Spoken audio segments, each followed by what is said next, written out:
Journey of love. രചന നിലാവിൻ്റെ കൂട്ടുകാരി. അവതരണം സാലിം കരുളായി. എൻ്റെ കഴുത്തിൽ താലി കെട്ടിയ ഒറ്റ കാരണം സൂര്യേട്ടനും യാമിനിയും മഹിക്കുട്ടനും ഉപയോഗിച്ചിരുന്ന റൂമിലേക്ക് സൂര്യേട്ടനെ കയറാൻ പോലും മഹിക്കുട്ടൻ അനുവദിച്ചില്ല. തൻ്റെ അമ്മയുടെ സ്ഥലത്തേക്ക് കയറി വന്ന എന്നെയും എൻ്റെ മഹിക്കുട്ടൻ വെറുത്തു. പതിയെ പതിയെ സൂര്യനെയും മഹി വെറുത്തു തുടങ്ങി. ചേർത്ത് പിടിക്കാൻ ചെല്ലുമ്പോൾ വെറുപ്പോടെ ആട്ടിയകറ്റാൻ തുടങ്ങി. എൻ്റെ കൈകൾ കൊണ്ടുണ്ടാക്കുന്ന ആഹാരം ഇഷ്ടപ്പെടുന്ന മഹിക്കുട്ടൻ എൻ്റെ കൈ കൊണ്ട് എടുത്തു കൊടുക്കുന്ന ഒരു ഗ്ലാസ് വെള്ളം പോലും കുടിക്കാതെയായി. സൂര്യേട്ടനെ എന്ത് പറഞ്ഞാലും അവൻ അനുസരിക്കാതെയായി. മനഃപൂർവ്വം തന്നെ അവൻ സൂര്യേട്ടനെ നാണം കെടുത്താൻ തുടങ്ങി. കുടിച്ചും മടി കൂടിയും സ്വയം നശിക്കാൻ തുടങ്ങി. എന്തെങ്കിലും നന്നായാലെന്ന് കരുതി സൂര്യേട്ടനെ ഉപദേശിച്ചാൽ അത് പിന്നെ വഴക്കിൽ അവസാനിക്കൂ. സ്വന്തം മകൻ സ്വയം നശിക്കുന്നത് ആർക്കെങ്കിലും കണ്ടു നിൽക്കാൻ കഴിയുമോ? ഇപ്പോഴാ നെഞ്ചി വിങ്ങുന്നത് മഹിക്കുട്ടൻ ഓർത്താം. അത്രയും പറഞ്ഞ് നെരിയതിൻ്റെ തലപ്പിൽ കണ്ണുകൾ അമർത്തി തുടച്ച് ഇന്ദു പുറത്തേക്ക് പോയതും ആര് വിങ്ങുന്ന മനസ്സോടെ ബെഡിലേക്ക് കിടന്നു. ഇന്ദു പറഞ്ഞത് കേട്ട് ആരുവിൻ്റെ ഉള്ളിൽ കുഞ്ഞു മഹിയുടെ മുഖം തെളിഞ്ഞു വന്നു. തൻ്റെ അമ്മയുടെ സ്ഥാനത്ത് ഇന്ദു അമ്മ കയറി വന്നപ്പോൾ ആ മനസ്സ് എത്ര വിങ്ങിക്കാണും. എന്നാലും ഇത്രയും വെറുപ്പ് കാണിക്കണോ ഇവരോട്? ഓരോന്നാലോചിച്ച് ഉരുണ്ടും പറഞ്ഞും കിടന്ന് ആരും എപ്പോഴും നിദ്രയെ പുലുകി. വയ്യാത്തത് കൊണ്ട് 2 ദിവസം ആരും സ്കൂളിലേക്ക് പോയില്ല. അതിലേറെ നല്ലത് ഇന്ദുവും സീതയും അവൾ വീട്ടിലെന്ന് പറയുന്നതാകും ശരി. ഈ ദിവസങ്ങളിലൊന്നും മഹി കോവിലകത്തേക്ക് വന്നതേയില്ല. രാവിലെ പതിവ് പോലെ ഉറക്കമണിയിട്ട് ആരുവിൻ്റെ കണ്ണുകൾ ബെഡിൻ്റെ സൈഡിലേക്ക് പാറി വീണു. മഹി വന്നിട്ടില്ലെന്ന് മനസ്സിലായതും ആരൊന്ന് നിശ്വസിച്ച് ഡ്രസ്സും എടുത്ത് ബാത്റൂമിൽ കയറി ഫ്രഷായി ഇറങ്ങി ആര് സ്കൂളിലേക്ക് പോകാൻ റെഡിയായി ഇറങ്ങി. ബസ് ഇറങ്ങി സ്കൂളിലേക്ക് നടക്കുമ്പോഴും ആതിര തന്നെയും മഹിയെയും കഴിഞ്ഞ ദിവസം കണ്ടപ്പോൾ തെറ്റിദ്ധരിച്ചിട്ടുണ്ടെന്ന് ആരുവിന് മനസ്സിലായി. അതുകൊണ്ട് തന്നെ ഇനി എന്തെങ്കിലും പ്രശ്നം ആതിര ഉണ്ടാക്കുമോ എന്ന കാര്യം ഓർത്ത് ആരുവിന് നല്ല ടെൻഷൻ തോന്നി. വൈകിട്ട് മഹി വീട്ടിലേക്ക് വരുമ്പോൾ സോപാനത്തിലിരിക്കുന്ന സൂര്യയെ കണ്ടുവെങ്കിലും കാണാത്ത പോലെ ചൂണ്ടുവിരലിൽ കീയിട്ട് കറക്കി മുന്നോട്ട് നടന്നു. മഹി! സൂര്യയുടെ കനപ്പിച്ചുള്ള ശബ്ദം കേട്ട് മഹി നടത്തം നിർത്തി. നീ വീണ്ടും ആ പത്മത്തിൻ്റെ വീട്ടിൽ പോയിരുന്നോ? സൂര്യൻ്റെ ചോദ്യം കേട്ടിട്ടും മഹി ഒന്നും മിണ്ടിയില്ല. മഹി നിന്നോടാ ചോദിച്ചത്, നീ ആ പത്മത്തിൻ്റെ വീട്ടിൽ പോയിരുന്നോ? ആ പോയിരുന്നു. സൂര്യ ശബ്ദം കടുപ്പിച്ച് ചോദിച്ചതും മഹി കൂസലില്ലാതെ പറഞ്ഞു. നീ ഇതെന്ത് ഭാവിച്ചാ മഹി? ഈ കണ്ട വേശ്യകളുടെ വീടും നിരങ്ങി നടക്കുമ്പോൾ ഇതെല്ലാം ബാധിക്കുന്ന ഒരുത്തി ഇവിടെ ഉണ്ട്. നിന്റെ ഭാര്യ ആയതിൽ ആ കുട്ടിക്കും കൂടി നാണക്കേട് വരുത്തി വെക്കുകയുള്ളൂ. ഇനിയെങ്കിലും നിനക്കൊന്ന് നന്നായിക്കൂടെ മഹി? സൂര്യൻ തൻ്റെ ഉള്ളിലെ ദേഷ്യം അടക്കുന്നത് മഹിയെ പറഞ്ഞ് മനസ്സിലാക്കാൻ ഒരു ശ്രമം നടത്തി. എന്നെ ആരും ഉപദേശിക്കാൻ വരണ്ട, ഞാൻ ഇങ്ങനെയാ, ഇനി മാറാൻ ഉദ്ദേശിക്കുന്നില്ല. സൂര്യനോട് ദേഷ്യത്തിൽ പറഞ്ഞ് തിരിഞ്ഞ മഹി കാണുന്നത് വാതിലിൻ്റെ അടുത്ത് എല്ലാം കേട്ട് നിൽക്കുന്ന ആരുവിലാണ്. ആരുവിൻ്റെ മുഖഭാവത്തിൽ നിന്ന് തന്നെ മനസ്സിലായിരുന്നു ഇരുവരും സംസാരിച്ചത് അവൾ കേട്ടിരുന്നു എന്ന്. എത്രയൊക്കെ ആയാലും തൻ്റെ ഭർത്താവാണ്. ഇപ്പോഴും മറ്റൊരുത്തിയുടെ ചൂട് തേടി പോകുന്നത് ആർക്കാണ് സഹിക്കാൻ പറ്റുക? ആരുവിന് മഹിയോട് വല്ലാതെ ദേഷ്യവും വെറുപ്പും തോന്നി. ആര് ചുവന്ന കണ്ടാൽ മഹിയെ ദേഷ്യത്തിൽ നിന്ന് നോക്കി മുകളിലേക്ക് കയറിപ്പോയി. മഹി സൂര്യയെ നോക്കാതെ തലയും ചൊറിഞ്ഞ് മുകളിലേക്ക് പോയി. റൂമിലെത്തിയതും ആരു ദേഷ്യത്തിൽ തോളിൽ കിടന്ന ബാഗ് ഒരു ശക്തിയിൽ നിലത്തേക്ക് എറിഞ്ഞ് ബെഡിലിരുന്ന്. എല്ലാം കൂടി ആയതും ആരുവിൻ്റെ ഉള്ളിൽ മഹിയോട് വല്ലാതെ ദേഷ്യവും വെറുപ്പും തോന്നി. സങ്കടം കൊണ്ട് നിറഞ്ഞ കണ്ണുകൾ ഒഴുകാൻ സമ്മതിക്കാതെ മുഖം പൊത്തിയിരുന്നു.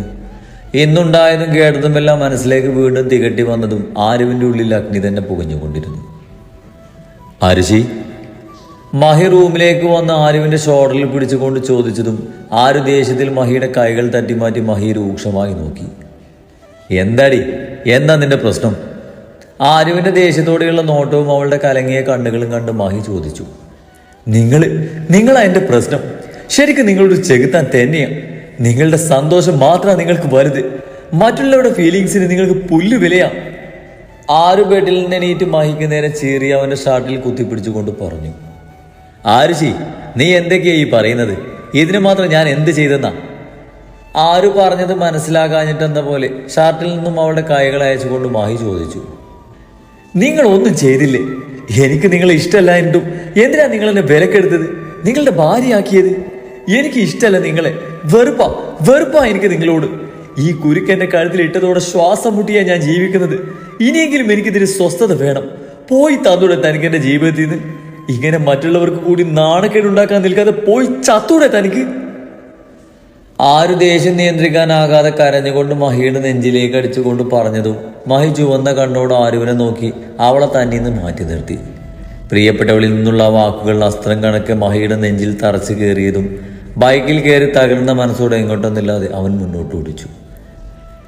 ഇതേ സമയം മഹി ഇറങ്ങിപ്പോയതും ആരും മുട്ടുകാലിലേക്ക് മുഖം ചെയ്ത് പൊട്ടിക്കരഞ്ഞു. ഇന്ന് എല്ലാവർക്കും മുന്നിലും മോശം സ്ത്രീയായി അപമാനിതയായി എല്ലാവരോടും പരിഹാസങ്ങൾ കേട്ട് നിസ്സഹായതയോടെ നിൽക്കേണ്ടി വന്നത് ആലോചിക്കും തോറും ആരുവിന്റെ കരച്ചിലിന് ശക്തി കൂടി. ഭക്ഷണം കഴിക്കാൻ ഇന്ദുവും സീതയൊക്കെ വന്ന് വിളിച്ചെങ്കിലും അവർക്ക് മുഖം കൊടുക്കാതെ ആരു തലവേദനയാണെന്ന് പറഞ്ഞ് ഒഴിഞ്ഞു മാറി റൂമിൽ തന്നെ ഇരുന്നു. ആരു പതിയെ ഇരുന്നേർന്നും എഴുന്നേറ്റ് ഷെൽഫ് തുറന്ന് ഡ്രസ്സിനിടയിൽ വെച്ചിരുന്ന തൻ്റെ അച്ഛൻ്റെയും അമ്മയുടെയും ഫോട്ടോ എടുത്ത് നെഞ്ചോട് ചേർത്ത് പിടിച്ച് പൊട്ടിക്കരഞ്ഞു. ആദ്യം തന്നെ തനിച്ചാക്കി പോയതിൽ അവൾക്ക് അവരോട് പരിഭവം തോന്നിയെങ്കിലും നിമിഷ നേരങ്ങൾ കൊണ്ട് പരിഭവം മാറി അവൾക്കും അവരുടെ അടുത്തേക്ക് എത്തിച്ചേരാൻ കൊതി തോന്നി. ആ ഫോട്ടോ നെഞ്ചോട് ചേർത്ത് മിഴികൾ വാർത്ത് ആരു കിടന്നു. കഴിഞ്ഞതൊക്കെ ആലോചിക്കുമ്പോൾ ആരുവിൻ്റെ കണ്ണുകൾ വീണ്ടും നിറഞ്ഞൊഴുകി. അതിലെൻ്റെ ഇന്നത്തെ അവസ്ഥയ്ക്ക് കാരണം മഹിയാണല്ലെന്ന് ആലോചിക്കും തോറും അവൾക്ക് മഹിയോടുള്ള ദേഷ്യം ആളിപ്പടർന്നുകൊണ്ടിരുന്നു. ആരും ഓരോന്ന് ആലോചിച്ച് കണ്ണുനീർ വാർത്ത് ബെഡിൽ ചുരുണ്ടുകൂടി കിടന്നു. പിറ്റേന്ന് ഇനിയും എല്ലാവരുടെയും പരിഹാസവും കുത്തുവാക്കും കേൾക്കാൻ വയ്യാത്തത് കൊണ്ട് ആരും സ്കൂളിലേക്കും മനഃപൂർവ്വം പോകില്ലായിരുന്നു. മോളുടെ തലവേദന ഇനിയും മാറിയില്ലേ? രാവിലെ മൂടിക്കെട്ടിയ മുഖവുമായി ഇറങ്ങി വന്ന ആരുവിനെ നോക്കി എന്ത് ചോദിച്ചു. കുറവുണ്ടമ്മേ, ആരും ഇന്നവനും മുഖം കൊടുക്കാതെ പറഞ്ഞു. മാഹിമോൻ ഇന്നലെ പോയിട്ട് പിന്നെ വന്നില്ലേ മോളെ? ഡൈനിങ് ടേബിളിലേക്ക് ബ്രേക്ക്ഫാസ്റ്റിന്റെ പാത്രങ്ങൾ നിരത്തി വെച്ചുകൊണ്ട് ചോദിച്ചു. ഇല്ല. വിളിച്ചിരുന്നു അവൻ? സീതയുടെ ചോദ്യത്തിന് ആരും ഇല്ലെന്ന് തലയാട്ടി. അവൻ ഇന്നിങ്ങ് വരട്ടെ, ഇത്രയും വലുതായിട്ട് പിണങ്ങി പോകാനൊരു നാണമില്ല. ഇപ്പോഴും കൊച്ചു കുഞ്ഞാണെന്ന വിചാരം. കെട്ടിക്കൊണ്ട് വന്നൊരു പെണ്ണ് ഈ വീട്ടിലുണ്ടെന്ന ബോധം ഈ ചെക്കനില്ല. സീത ആര് പറഞ്ഞത് കേട്ട് സ്വയം പറഞ്ഞ് കിച്ചണിലേക്ക് നടന്നുപോയി. മോളിരിക്ക്, ഞാൻ സൂര്യേട്ടനെ പോയി കഴിക്കാൻ വിളിച്ചിട്ട് വരാം. അതും പറഞ്ഞ് ഇന്ന് പോകാൻ നേരത്താണ് ഫോണിൽ ആരോടോ സംസാരിച്ച ധൃതിയിൽ ടെൻഷനടിച്ച് ഷർട്ടിന്റെ ബട്ടൺസ് ഇട്ട് വരുന്ന സൂര്യേട്ടനെ കണ്ടത്. എന്തു, ഞാൻ ഒന്ന് ഹോസ്പിറ്റൽ വരെ പോയിട്ട് വരാം. ഹോസ്പിറ്റലിലേക്കോ? എന്തു പറ്റി സൂര്യേട്ടാ? സൂര്യ പറഞ്ഞത് കേട്ട് എന്തു സംശയത്തിൽ ചോദിച്ചു. അത് പിന്നെ മാഹിക്കൂട്ടിന് എന്തോ അപകടം പറ്റി ഹോസ്പിറ്റലിലാണ്. സൂര്യ പറഞ്ഞത് കേട്ട് ആരും ഷോക്കടിച്ചതുപോലെ നിന്നു. ചെവിയെല്ലാം കൊട്ടിയടഞ്ഞതുപോലെ തോന്നി. ഒരു നിമിഷം ഇന്നലെ മഹിയോട് പറഞ്ഞതൊക്കെ ഓർത്ത് ആരുവിൻ്റെ കണ്ണുകൾ നിറഞ്ഞു. എത്രയൊക്കെയായാലും തൻ്റെ ഭർത്താവാണ്, തൻ്റെ താലിയുടെ അവകാശി. ആദ്യമായി അവന് വേണ്ടി അവളുടെ കണ്ണുകൾ ചാലിട്ടൊഴുകി. ദേഹം തളരും പോലെ തോന്നിയതും ആരൊരു ബലത്തിനായി അവിടെ ഇട്ടിരുന്ന കസേരയിൽ പിടിച്ചു നിന്നു. ഉള്ളിൽ അത്രയും നേരം മഹിയോടുള്ള വെറുപ്പും ദേഷ്യവും മാറി അവിടെ അവനെക്കുറിച്ചുള്ള പേടിയും സങ്കടവും ഞൊടിയുടെ നേരത്തിൽ നിറയുന്നത് ആരും അറിഞ്ഞു. അയ്യോ എൻ്റെ കുഞ്ഞ്, ഞാനും വരുന്നു, അവന് കുഴപ്പമൊന്നുമില്ലല്ലോ? എന്തു പേടിച്ച് കരഞ്ഞുകൊണ്ട് സൂര്യനോട് ചോദിച്ചു. അപ്പോഴേക്കും ശബ്ദം കേട്ട് സീതയും വന്നിരുന്നു. അറിയില്ല, അവിടെ എത്തിയാലേ വല്ലതും അറിയാൻ പറ്റൂ. അതും പറഞ്ഞ് സൂര്യ ടെൻഷനടിച്ച് വേറെ ആർക്കോ കോൾ ചെയ്ത് അവർ വേഗത്തിൽ പുറത്തേക്ക് നടന്നതും മഹിയോർത്ത് കരഞ്ഞ് ഇന്ദുവും സീതയും സൂര്യയുടെ പിറകെ പോയതും പെട്ടെന്ന് ബോധം വന്നതുപോലെ വെപ്രാളത്തിൽ അവിടെ കൂടെ അവളും പോയി. ഹോസ്പിറ്റലിലേക്കുള്ള യാത്രയിൽ ആരുവിൻ്റെ കൈകൾ പേടിയോടെ താലിയിൽ മുറുകി. മഹിയുടെ പ്രവൃത്തിയിൽ ആരുവിൽ ദേഷ്യവും വെറുപ്പും സൃഷ്ടിച്ചിരുന്നെങ്കിലും ഒരിക്കലും മഹിക്ക് എന്തെങ്കിലും പറ്റാൻ അവൾ ആഗ്രഹിച്ചിരുന്നില്ല. പക്ഷേ ഇന്നലെ മഹിയോട് അപ്പോഴത്തെ ദേഷ്യത്തിൽ വിളിച്ചു പറഞ്ഞതെല്ലാം മൂത്തപ്പോൾ ആരുവിൻ്റെ കണ്ണുകൾ കൂടുതൽ ശക്തിയോടെ നിറഞ്ഞൊഴുകി. ഒപ്പം കൈകൾ താലിയിൽ പൊതിഞ്ഞു പിടിച്ചു. ചന്ദ്രോത്ത് ഹോസ്പിറ്റലിൽ തന്നെയായിരുന്നു മഹിയെ കൊണ്ടുവന്നത്. ഹോസ്പിറ്റലിലെത്തി അത്യാസന്ന വിഭാഗത്തിലേക്ക് നടക്കുമ്പോൾ ആരുവിൻ്റെ കൈകൾ ഒരു ബലത്തിനെന്ന വണ്ണം ഇന്ദുവിൻ്റെ കൈകളിൽ മുറുകി. എന്താ എന്താ എൻ്റെ മോന് പറ്റിയത്? വെയിറ്റിംഗ് ചെയറിൽ വിഷമത്തോടെ തലയും താങ്ങിയിരിക്കുന്ന മഹിയുടെ കൂട്ടുകാർ ഇജുവിനെയും ആദിയെയും കണ്ടതും സൂര്യവേഗം അവർക്ക് അടുത്തേക്ക് വന്ന് വെപ്രാളത്തോടെ കാര്യങ്ങൾ തിരക്കി. അത് ഇന്നലെ രാത്രി ഏതോ ടീമായിട്ട് ഉടക്കിയതാ. അവർ മഹിയെ കുത്തിയിട്ട് കടന്നു കളഞ്ഞു. അവനിതൊരു സീരിയസാ, ഓപ്പറേഷൻ വേണമെന്നാ ഡോക്ടർ പറഞ്ഞത്.